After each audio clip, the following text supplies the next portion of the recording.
मैं हूं आपके साथ स्वाति। तो चलिए रुक करते हैं आज के ताजा खबरों की ओर। भोपाल दीपावली के पावन अवसर पर मानवाधिकार सुरक्षा संरक्षण ऑर्गेनाइजेशन ने झुग्गी बस्ती क्षेत्र स्थित बाल केयर आश्रम के बच्चों के साथ दीपावली मनाई। इस अवसर पर संगठन के राष्ट्रीय सचिव डॉक्टर श्रीकांत अवस्थी, संरक्षक राकेश चतुर्वेदी, डॉक्टर आरती नामदेव और कृष्ण मोहन अग्निहोत्री उपस्थित रहे। सभी पदाधिकारियों ने बच्चों के साथ दीप जलाकर और पटाखे फोड़कर उत्सव का आनंद लिया। बच्चों को मिठाइयां वितरित की गईं, जिससे उनके चेहरों पर खुशी की चमक देखने लायक थी। कार्यक्रम में डॉक्टर श्रीकांत अवस्थी ने दीपावली के धार्मिक व सांस्कृतिक महत्व पर प्रकाश डालते हुए कहा कि यह पर्व अंधकार पर प्रकाश और बुराई पर अच्छाई की विजय का प्रतीक है। वहीं राकेश चतुर्वेदी ने बच्चों को जीवन में संस्कारों और नैतिक मूल्यों के महत्व पर प्रेरणादायक संदेश दिए। हाँ, आप सभी लोगों को दीपावली की बहुत बहुत शुभकामनाएं। हम एक बार और यहाँ पर आ चुके हैं इस एनजीओ में अयोध्या बाईपास पे, जहाँ पर हमने बच्चों को मन का रामायण कराया था, हनुमान चालीसा कराया था। हमारे गुरुदेव जी की प्रेरणा से, हमारे सद्गुरुदेव श्री बजरंग दास दादाजी जो हैं हरदा से, उनके संकल्प से, उन्हीं की प्रेरणा से हम यहाँ पर आए थे और हम छोटे छोटे बच्चों से मिले थे। हमने देखा है यहाँ बच्चे जैसे ही आते हैं तो यहाँ पे बच्चों को प्रार्थना करवाई जाती है। ये एक डे केयर सेंटर है जहाँ बच्चों को संस्कार सिखाए जाते हैं, जहाँ बच्चे सुबह उठते हैं तो अपने माता पिता के पैर पड़ते हैं। आज डॉक्टर श्रीकांत अवस्थी जी और पंडित राकेश चतुर्वेदी जी के साथ यहाँ बच्चों को दीपावली पर पटाखे, मिठाइयाँ ये सब दिया, बहुत अच्छा लगा और सभी बच्चों ने हमारे साथ में बहुत एंजॉय किया। डॉक्टर आरती नामदेव।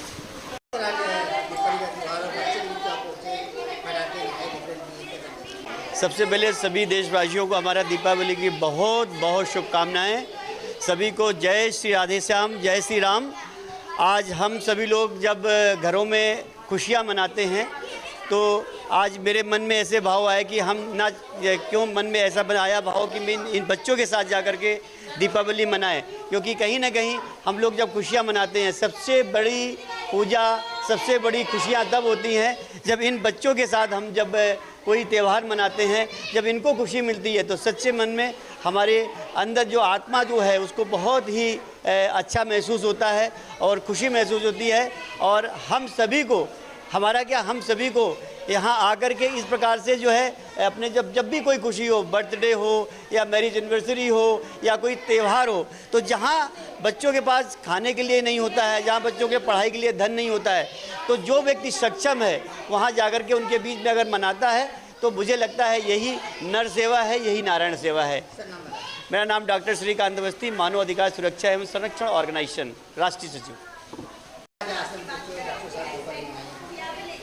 देखिए, हम सब लोगों ने मिलकर मानवाधिकार सुरक्षा संरक्षण ऑर्गेनाइजेशन के माध्यम से और दादाजी भगवान की कृपा से हम लोगों को ऐसी प्रेरणा मिली कि हम सबको, यदि हम अपने खुशियाँ अपने घरों में मनाते हैं तो हमें उन बच्चों की तरफ भी ध्यान देना चाहिए जिन बच्चों के पास ये सुविधाएं नहीं होती हैं।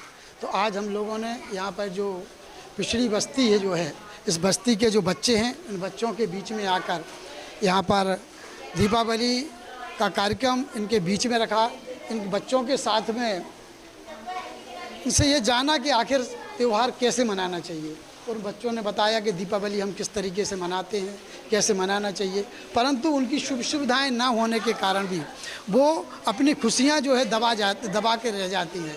परंतु आज मानवाधिकार सुरक्षा संरक्षण ऑर्गेनाइजेशन के हमारे राष्ट्रीय सचिव श्रीकांत अवस्थी जी के नेतृत्व में और डॉक्टर आरती नामदेव जी और हम लोगों ने आकर यहाँ पर सभी बच्चों के लिए पटाखे और उनको मिठाइयाँ वितरित की, जिससे कि वो अपने घरों में जाकर अपने परिवार के साथ पटाखे चला सकें और मिठाई खाकर कम से कम उनको इस त्यौहार का महसूस हो कि हमें त्यौहार किस तरीके से मनाना चाहिए।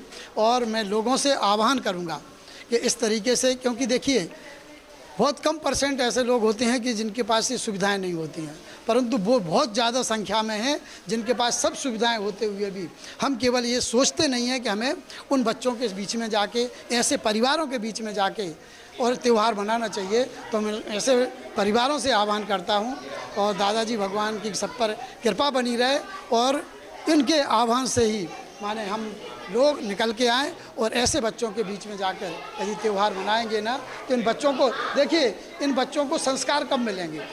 जब हम ऐसे लोग बच्चों के साथ में बैठ के गाएंगे तो वो त्यौहार को भी समझेंगे और त्योहारों के आदर्श में उनको संस्कार मिलेंगे। आज हम सब लोगों ने यहाँ पर इनको मिठाइयाँ एवं पटाखे वितरित किए और इन बच्चों ने बच्चे इतने खुश नज़र आ रहे होंगे क्योंकि उनको पटाखे मिलने के बाद आप लोग देख रहे होंगे कि चारों तरफ बच्चे अपने पटाखे लेकर और कितने खुश हो रहे हैं। तो मैं चाहता हूँ कि सभी समाज के लोगों से, हर समाज के व्यक्ति को निकल के आना चाहिए और ऐसे ही छोटे बच्चों के बीच में अपना त्यौहार मनाना चाहिए। राकेश चतुर्वेदी, संरक्षक मानवाधिकार सुरक्षा संरक्षण ऑर्गेनाइजेशन एवं ब्राह्मण समाज। उज्जैन 20 अक्टूबर 2025। मुख्यमंत्री डॉक्टर मोहन यादव ने दीपावली के अवसर पर महाकाल लोक परिसर रुद्र सागर में वाटर स्क्रीन प्रोजेक्शन एवं फाउंटेन शो का शुभारंभ किया।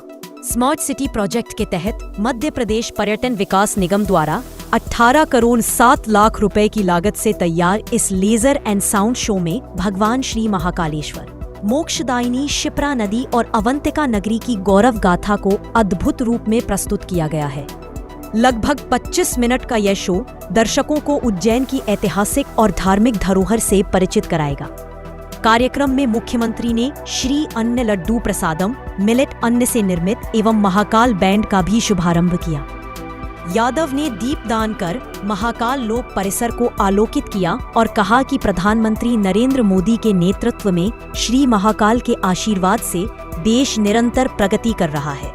कार्यक्रम में जनप्रतिनिधि और अधिकारी गण उपस्थित रहे। आनंद के साथ बताना चाहेंगे कि आज बाबा महाकाल के प्रांगण में लाइट एंड साउंड शो, जिसके माध्यम से शिव पुराण से लगा करके अवंतिका के अंदर भगवान महाकाल और कई सारी अतीत की गौरवशाली घटनाओं को जोड़ करके बहुत सुंदर लाइट एंड साउंड शो का आयोजन शिप्रा जी की उत्ताल तरंगों के ऊपर रुद्र सागर में प्रदर्शित करने का शुभारंभ हुआ है, जिनके माध्यम से भक्तों को अपने अतीत की सांस्कृतिक धाराओं की जानकारियाँ होगी और बाबा महाकाल की कथाओं से अवगत होकर के हमारी भक्ति की धारा और मजबूत होगी। इसी अवसर पर एक और उल्लेखनीय नया आयाम जुड़ा है। बाबा के प्रसाद में श्री अन्न के लड्डू प्रसादी का भी आज से प्रारंभ हुआ है। हम सब सौभाग्यशाली बाबा के यहाँ ये प्रसादी का प्रारंभ भी आज महालक्ष्मी के दिन महादीपावली से प्रारंभ हुआ। मेरी अपनी ओर से बधाई। इसी के साथ साथ बाबा महाकाल राजाधिराज बाबा का ये स्वरूप हम सबको उस गौरवशाली अतीत से जोड़ता है। ऐसे में बाबा का स्वयं का बहुत सुंदर स्वर लहरियों का बैंड का भी प्रारंभ हुआ है। अब हमारे सभी उत्सव त्यौहार प्रतिदिन ऐसे कई अवसरों पर बाबा की छवि, सवारी, त्यौहार, पर्व सभी आनंद बढ़ाने के लिए यहाँ का बैंड बाबा महाकालेश्वर बैंड एक नए रूप में आज यहाँ लोकार्पित हुआ। खास करके बाबा की सेवा में उपस्थित हुआ है। मेरी अपनी ओर से एक बार फिर सभी भक्तों को इन जानकारी के साथ बधाई। बाबा महाकाल सबकी सब पर कृपा करे। दीपावली के पावन पर्व की एक बार फिर आप सबको मंगल कामना, बधाई। जबलपुर 4 अक्टूबर 2025 को कांचघर दशहरा चल समारोह में हुई फायरिंग के मामले में पुलिस ने पिंटू अन्ना को सोमवार को गिरफ्तार कर न्यायालय में पेश किया, जहां से उसे न्यायिक अभिरक्षा में जेल भेज दिया गया। पिंटू अन्ना के पिता ने पुलिस पर झूठा फंसाने का आरोप लगाते हुए कहा कि उनका बेटा केवल समारोह देखने गया था और झड़प के दौरान घायल हो गया। वहीं पुलिस ने इन आरोपों को खारिज करते हुए बताया कि पिंटू अन्ना पर 50 से अधिक आपराधिक मामले दर्ज हैं, जिनमें मारपीट, अवैध वसूली और हथियार रखने जैसे गंभीर अपराध शामिल हैं। थाना प्रभारी प्रतीक्षा मार्को के अनुसार सीसीटीवी फुटेज और प्रत्यक्षदर्शियों के बयान से पुष्टि हुई है कि पिंटू ने फायरिंग की थी। फिलहाल अन्य आरोपियों की तलाश जारी है। गौरतलब है कि फायरिंग उस वक्त हुई थी जब कांग्रेस विधायक लखन घनघोरिया और पूर्व भाजपा विधायक अंचन सोनकर के समर्थकों के बीच विवाद बढ़ गया था, जिससे समारोह में अफरा तफरी मच गई थी। क्या मामला है, शिकायत करने को? ये अभी नवरात्रि के समय कांचघर चौक में गोलियां चली थी, जिसमें कुछ लोगों के नाम थे। इसमें पिंटू अन्ना, जिसके 50 से 60 रिकॉर्ड हैं, और इसमें द्वारा गोली चलाई गई थी, उसको अरेस्ट करके न्यायालय पेश किया जा रहा है। जिसमें जो ये बच्चे लोग आए, नाबालिग लोग हैं और कुछ और उस साइड के उसमें आए थे रखे। इनके पिता का आरोप है कि वो दशहरा घूमने आया था यहाँ पे और मामला बना दी पुलिस ने, उसी को चोट लगी। ये उनका आरोप लगाया गया है। बाकी जो प्रत्यक्षदर्शी हैं उन्होंने बताया है कि इसके द्वारा गोली चलाई गई है, और ये भी है कि ये यहाँ का रहने वाला घमापुर का था नहीं, और इसके 50 से 60 रिकॉर्ड हैं और रिकॉर्डेड व्यक्ति, और ये आयतन करता रहता है इस टाइप के। और भी फरार है इसमें? हाँ, अन्य और भी है लोग हैं इसमें, और गिरफ्तारी की जा रही है। जी, घमापुर थाने आए हैं आप, क्या शिकायत लेकर आए हैं, क्या मामला? हम ये शिकायत लाए कि हमारा पिंटू जो बेटा है वो दशहरा घूमने यहाँ आया था और उसको सर में गोली लगी, और प्रतीक्षा मैडम जो हैं थाना गोवलपुर की टीआई, कल वो दस्तखत करने गोवलपुर थाने गया था, वहाँ से उसको बैठाल के उसको मुलजिम बना दिया, जबकि उसके सर में खुद गोली लगी। उसका इलाज चल रहा, मेट्रो में भी वो भर्ती है, वो भर्ती था। 2 दिन पहले उसके टाँके खुले हैं, और ये मैडम थाना गोवलपुर की उनको उठा लाई, और उसको किस बेस पे आरोपी बनाया है ये हम जानना चाहते हैं। जी बताइए, आप कब का विवाद है? ये दशहरा के दिन की बात है, जब घमापुर में गोलियां चली, सैकड़ों गोलियां चली, पुलिस वहां से भाग रही थी। हमारे लड़के को पता नहीं कहां से गोली किसने मारी, कैसे लगी, ये जानकारी मेरे लड़के को भी नहीं है। लेकिन घमापुर टीआई ने मेरे बेटे को, जो कि इलाज में अभी चल रहा है, उसकी स्थिति ठीक नहीं है, बहुत नाजुक है, सर का मामला है, और उसको आरोपी बना के यहाँ घमापुर थाने में बैठाल के रखे हैं। आपका नाम? मेरा नाम सुरेश चमन है। भोपाल रेल मंडल से छठ पूजा के लिए यात्रियों की सुविधा को देखते हुए स्पेशल ट्रेन चल जाएंगी। यह ट्रेनें रानी कमलापति स्टेशन से दानापुर तक चलाई जाएगी। स्टेशन पर टिकट के लिए हैंड होल्डिंग डिवाइस लगाए हैं। 2 डिवाइस भोपाल में लगाए गए हैं और इटारसी स्टेशन पर लगाया गया है। भोपाल इटारसी बड़े स्टेशनों पर के लिए रेलवे कर्मियों की संख्या बढ़ाई गई। गाड़ी संख्या 01667 रानी कमलापति से दानापुर तक हर शनिवार और मंगलवार को दोपहर 2:25 बजे प्रस्थान, अगले दिन 8:45 बजे दानापुर पहुंचेगी। गाड़ी संख्या 01668 दानापुर से रानी कमलापति के लिए हर रविवार और बुधवार को सुबह 11 बजे प्रस्थान, अगले दिन 8:55 बजे पहुंचेगी। भोपाल से बिहार, उत्तर प्रदेश जाने वाले यात्रियों की संख्या बढ़ती है तो और भी स्पेशल ट्रेन चलाई जाएगी। तो आप स्टार्ट कर सकते हैं, और सर से एक जनरल आपको पूरा का पूरा आउटलाइन हम प्रोवाइड करेंगे। बड़ा सवाल ये है सर, आप सबको दिवाली की हार्दिक शुभकामनाएं। अभी इस दिवाली के पर्व के लिए और जो हमने गया है इसके लिए काफ़ी व्रत तैयारियां की थी। थोड़ा में बोल देना सफाई करता है, और जैसे ही कोई कंप्लेंट आती है तो उसको मिनिमम टाइम में उसको साफ करता भी है, मतलब उसको क्लोज कर देता है। सिमिलरली स्टेशंस पे भी हमारे सफाई के कर्मचारी अवेलेबल हैं, उनको बस एक बार टाइम पीरियड हमने दिया हुआ है कि आपको ये करते जाना है, लेकिन अगर कहीं जरा सी भी किसी को गंदगी मिलती है वो कंप्लेंट करें और इमीडिएटली उसका निवारण हो जाएगा। चलिए, मध्य प्रदेश में चुनावी वर्ष को छोड़ दिया तो वंदे भारत नहीं मिली ट्रेन के अंदर। इसमें तो मैं यही कहना चाहूँगा कि जो हमारे पैसेंजर्स हैं उनके कुछ अधिकार हैं और कर्तव्य भी हैं। तो उनका ये अधिकार है कि वो उसमें 14 रुपए में ही रेल नीर को लें। तो ऐसा नहीं है कि कोई मतलब उनको ज़बरदस्ती ये चीज़ कर सकता है, वो इस चीज़ के लिए कंप्लेंट करे। हमारा जितना भी रेलवे का स्टाफ ट्रेन में ऑन बोर्ड होता है वो किसी को भी अप्रोच करें, अगर कोई भी ऐसी शिकायत आती है इमीडिएटली एक्शन लिया जाएगा। या सर, आप लोगों को हमने जो तैयारियां करी और हम लोगों ने क्या क्या हमारे यात्रीगण जो भी बिहार जाने वाले हैं जो उत्तर प्रदेश जाने वाले हैं, कुछ हमारे भोपाल के साथी रीवा भी गए थे अपनी छुट्टियां मनाने के लिए, कुछ साथी दिल्ली भी गए थे। तो ये सारी हमने स्पेशल ट्रेन्स भी चलाई थी और हमने बहुत सारी व्यवस्थाओं को अपने स्टेशन पे इम्प्लीमेंट किया। तो उसी के परिप्रेक्ष्य में संदर्भ में सर आपको आपके सवालों का और आपको एक ब्रीफ पूरा देंगे। तो मैं जी नहीं, इसमें तो सभी यात्रियों से हम लोग अनुरोध ही करेंगे कि वो बाहर लटक कर ना चलें और अगली गाड़ी का वेट करें ताकि इन दुर्घटनाओं से बचा जा सके। अभी इसके लिए जो क्राउड मैनेजमेंट के लिए जो स्टेशन पे है, हमने हमारे कमर्शियल और आरपीएफ के स्टाफ पूरे सभी प्लेटफॉर्म्स पर अवेलेबल हैं, जो कि उनको चढ़ाने में और उतारने में भी मदद कर रहे हैं। इसके अलावा अगर ज़्यादा वो बाहर की तरफ आते हैं तो उनको हटाते भी हैं, बट स्टिल पैसेंजर्स काफ़ी बार मानते नहीं हैं और वो गेट पर ही ट्रेवल करने लगते हैं और ये इस टाइप की दुर्घटनाएं हो जाती हैं। द्वारा कहा जा चुका है, सर ने इसके अंदर परिप्रेक्ष्य में जो आपने इलीगल वेंडिंग के अंदर सर ने खुद ने इटारसी के अंदर औचक दौरा किया था और उसके अंदर सर ने जो भी अनियमितताएं पाई हैं उस पर एक्शन लिया है।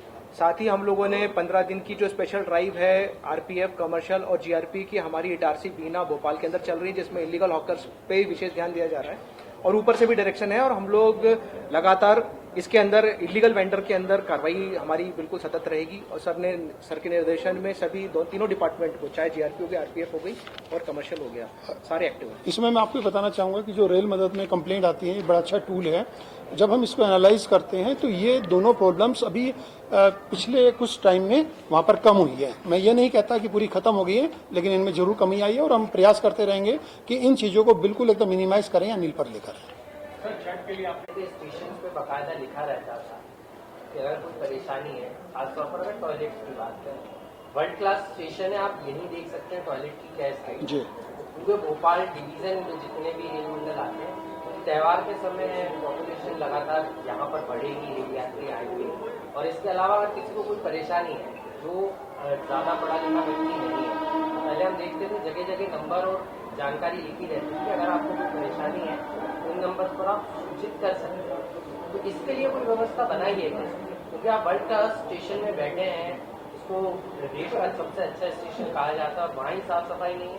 देखिए, तो बात जिस एरिया में आप बैठे हैं यहाँ दिख रही है, लेकिन आप सोचिए कि यहाँ ये स्थिति है तो पूरे डिवीजन में क्या हालात है। नहीं, देखिए इसमें दो चीजें मैं बताना चाहूँगा। 2-3 साल से भोपाल मंडल को चुनावी बस को छोड़ दिया ये क्या सिर्फ चुनाव में ही ट्रेन? नहीं, इसका चुनाव से नहीं है रिलेशन। ये देखिए पूरी इंडिया में कहीं ना कहीं पे रिक्वायरमेंट रहती है हर चीज़ की, तो ये तब प्रायोरिटीज देख के और रिक्वायरमेंट देख के डिसाइड करते हैं। अभी भोपाल लखनऊ की बात चल रही थी, तब तक चल रही थी भोपाल लखनऊ बनने वाली नहीं, उसमें जो रेक के अलॉटमेंट होते हैं, रेक के अलॉटमेंट किए जाते हैं प्रायोरिटी वाइज। तो टोटल जैसे सभी जोनल रेलवेज में रिक्वायरमेंट है, तो अभी इसके लिए मैन्युफैक्चर हो रही हैं और जैसे आती जाएंगी होती जाएंगी। ऐसा कहा जा रहा है तीसरी पिट लाइन न बनने के कारण नहीं मिल पा रही है। नहीं, यहाँ पे पिट लाइन ऑलमोस्ट ये रेडी है। उसका होते हैं टेक्निकल रीजन काफ़ी बार, लेकिन अभी उस पर डिसीजन रेक की अवेलेबिलिटी पे भी होता है कि रेक अवेलेबल है। पिट लाइन यहाँ पे रेनोवेशन का काम अगले 2 महीनों में पूरा हो जाएगा। Thank you.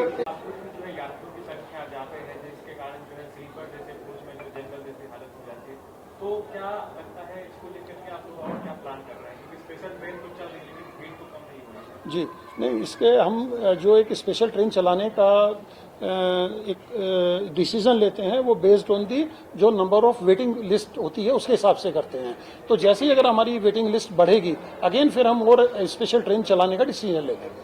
हमने उसके अंदर जो सर के माध्यम से बताना चाहूँगा कि हमने 22 कोच की ट्रेन चलाई, उसमें 13 स्लीपर्स हैं। तो हमने उसके अंदर स्पेशली जो भी हमारी सामान्य वर्ग की पॉपुलेशन है, जो भी यात्रीगण है, उनका ध्यान रखा है। सर ने बताया कि ऑक्यूपेंसी हम लगातार मॉनिटर कर रहे हैं। ऑक्यूपेंसी के आधार पे अगर ऐसा लगता है तो हम लोग 100% चलाएंगे। लेकिन फिलहाल आप खुद भी स्टेशन देख सकते हैं, जितना भी एरिया देख रहे हैं, तो सर डेली मॉनिटरिंग हमारे सर के चैम्बर से सारे स्टेशन की होती है। तो उसमें हम लोग लगातार देख रहे हैं कि भीड़ का क्या पैटर्न क्या है। अगर हमें लगता है पैटर्न ज्यादा हो रहा है, ऑक्यूपेंसी अगर हमें दिखती है, तो फिर हमने 100% हेडक्वार्टर की तरफ से निर्देशित हमें किया गया है कि हम उनको प्रस्ताव भेजें और वो चलाएंगे। अवैध रूप से जो अनाधिकृत वेंडर हैं, उनकी समस्या बढ़ जाती है। जी आप लोग ये सुनिश्चित करते हैं कि किस तरीके से हम सेफ खाना प्रोवाइड करेंगे, पैकेजिंग खाना मतलब पैकेज्ड होगा, लेकिन अनपैकेज्ड खाना बहुत बड़ी पैमाने पे बिकता है, काफी लोग फूड पॉइजनिंग का भी शिकार होते हैं। और दूसरी एक बड़ी समस्या ये है कि जो अनाधिकृत रूप से मांगने वाले हैं, चाहे जितने भी क्लीनर हैं वो घुस जाते हैं, बड़ी उस तरह की ज्यादती है जी। कुछ अभी इस त्यौहार के सीजन में जैसे मैंने आपको बताया कि जो हमारी जो एक्स्ट्रा मैन पावर हमने अरेंज की है, अभी हमने उसमें ट्रेन्स में भी एस्कॉर्टिंग की है। जितनी भी ट्रेन्स ऑन डिमांड हैं उसमें आरपीएसएफ की हमारे पास में एक्स्ट्रा कंपनी आई है जिनको हम ट्रेन में एस्कॉर्ट करा रहे हैं और इन जो एक्टिविटीज़ हैं इनको कंट्रोल करने की कोशिश कर रहे हैं। इसमें जिसमें बैगर्स हुए, यूनक हुए, जो ये पैसेंजर्स को परेशान करते हैं, तो आरपीएफ को एकदम क्लियरली इंस्ट्रक्शन दी गई है कि आप एस्कॉर्टिंग करें और उनको उतारें। अदरवाइज जहाँ पे उससे पहले अगर एस्कॉर्टिंग नहीं होती है तो उसमें फिर ऐसी कंप्लेंट आने पर रेल मदद के थ्रू एकदम एक्शन लिया जाता है। और का यहाँ मेला लगता है और एक इज्तिमा जी भोपाल में सबसे ज्यादा क्राउड मैनेजमेंट की जरूरत तब पड़ती है जब यहाँ भीड़ बढ़ती है, उसके लिए क्या रहेगा? नहीं, इज्तिमा पे जो हमने अभी दिवाली के लिए की है उसमें उसके लिए भी यही रहेगा। हम लोग पूरे के पूरे होल्डिंग एरियाज रखेंगे, क्यूज का अरेंजमेंट करेंगे। इसके अलावा इसमें जो है कि शायद वॉलंटियर्स काफी ज्यादा आ जाते हैं उनके, तो उन जितने भी ज्यादा वॉलंटियर्स होते हैं उनसे हमें बड़ी मदद मिलती है। तो हमें विश्वास है कि हम इस को भी सुचारू रूप से चला लेंगे। कुबरेश्वर में सर कोई वॉलंटियर नहीं मिलता? नहीं, कुबरेश्वर में हम अपना फिर एडिशनल मैन पावर अरेंज करेंगे और ये इंश्योर करेंगे कि किसी को भी दिक्कत ना हो। अगर हमें ये लगता है कि हमारे उसमें कहीं भी दिक्कत आ रही है क्राउड मैनेजमेंट में, तो हम उसको सेग्रीगेट करेंगे। हम जैसे अगर प्लेटफॉर्म नंबर 1 के हमारे होल्डिंग एरियाज हैं, अगर हमारे मेन में कुछ भर जाते हैं तो 6 की तरफ के होल्डिंग एरिया हम करेंगे। इसके अलावा प्रशासन की मदद से फिर हम थोड़ा भीड़ को डाइवर्ट करने की कोशिश करेंगे और ये इंश्योर करेंगे कि जितना हम मैनेज कर सकते हैं उतनी ही भीड़ हमारी प्रीमाइस में आए और उतने ही पैसेंजर्स को हम प्लेटफॉर्म पर ले जाएंगे। तो इस तरीके से सेग्रीगेट करेंगे और जरूरत पड़ेगी तो हम स्पेशल ट्रेन भी चलाएंगे। पिछली बार बहुत भगदड़ मची थी और बहुत नुकसान हुआ था, सब लोग तो रात जी। कुबरेश्वर धाम वाले में पिछली बार ये अनएक्सपेक्टेड था, जिसमें कि हमें बताया भी नहीं गया था, क्योंकि अब एक बार इस टाइप इंसिडेंट से हमने सबक लिया है। तो अब जो अगला होगा हम पहले से ही पूरी तैयारी करके रखेंगे। कुबरेश्वर के अंदर आपको मैं ब्रीफ करना चाहूंगा, हमने लास्ट टाइम भी बहुत अच्छी तरह मैनेज किया है। हालांकि हमें इंफॉर्मेशन शायद स्टेट में भी इंफॉर्मेशन जो डिस्ट्रिक्ट एडमिनिस्ट्रेशन को नहीं थी, हमें भी नहीं थी, लेकिन इस बार सर ने जो मीटिंग जो हम लोगों ने अभी मॉक ड्रिल की करी है उसके अंदर कुबरेश्वर और इज्तिमा फोकस पॉइंट था। आप सबको दिवाली की बहुत बहुत हार्दिक शुभकामनाएं। हमने रेलवे ने इस दिवाली पर जो एक्स्ट्रा रश था उसको क्लियर करने के लिए काफ़ी वृहद अरेंजमेंट्स किए थे। अब हमारा नेक्स्ट जो एक पर्व आ रहा है वो छठ का पर्व है, जिसके लिए भी रेलवे ने काफ़ी एकदम तैयारियां की हैं। इसमें सबसे पहले हम लोगों ने यहाँ से कुछ स्पेशल ट्रेन भी चलाने का प्लान किया हुआ है, जिसमें वीक में 2 ट्रेन यहाँ से दानापुर के लिए जाएंगी जो कि मंगलवार और शनिवार को चलेंगी। इसके अलावा एक ट्रेन जो अगरतला जाती है वो भी सप्ताह में एक बार चलेगी। इन 3 ट्रेन के चलने से यहाँ पर जो भी हमारी इस डिवीज़न में इस एरिया में एक्स्ट्रा रश है उसको क्लियर करने में हमें बड़ी मदद मिलेगी। अभी हमने दिवाली पर भी कुछ ट्रेन्स में एक्स्ट्रा कोचेस भी लगाए थे, उनसे भी हमें काफ़ी फ़ायदा हुआ। इस त्यौहार के सीज़न में जो एक दिक्कत आती है जैसे टिकटिंग की, तो उसके लिए भी हम लोगों के पास में रेलवे के पास में 3 हैंड होल्डिंग डिवाइसेस हैं। इसके अलावा ATVMs भी सभी स्टेशंस पे काम कर रही हैं। कुछ जगह काउंटर्स भी हम लोगों ने बढ़ाए हैं। जो हमारे पास में 3 मोबाइल हैंड होल्डिंग मशीन्स हैं, उनमें से 2 हम भोपाल में यूज़ कर रहे हैं और एक इटारसी में। जब भी क्यू अगर कहीं पर ज़्यादा लंबी हो जाती है तो उनसे हम टिकटिंग प्रोवाइड करते हैं ताकि किसी भी पैसेंजर को परेशानी ना हो। इसके अलावा जो हमारा हैंड होल्डिंग एरिया है, एक हमने जो कंसेप्ट आया, जैसे आपने भी पता होगा कि दिल्ली में एक बहुत ही वृहद स्तर का बनाया गया है, तो वो वहाँ की भीड़ के मद्देनज़र बनाया गया है। जो हमारी भोपाल में रिक्वायरमेंट है या मेजर स्टेशंस पर रिक्वायरमेंट है, उसके लिए भी हमने कुछ आइडेंटिफाई किए हैं होल्डिंग एरियाज और उन्हीं को डेवलप भी कर रहे हैं। भोपाल स्टेशन पे हमने प्लेटफॉर्म नंबर 6 की तरफ में 2 एरिया आइडेंटिफाई किए थे और सिमिलरली प्लेटफॉर्म नंबर 1 की तरफ में हमने प्लेटफॉर्म्स कुछ होल्डिंग एरिया आइडेंटिफाई किए हैं। इसके अलावा अगर हमारी भीड़ बढ़ती है तो उस भीड़ के बढ़ने पर हम लोग पहले से ही जो पार्किंग का एरिया होता है उसको भी वहाँ पर पार्किंग ना परमिट करके होल्डिंग एरिया में कन्वर्ट कर देते हैं।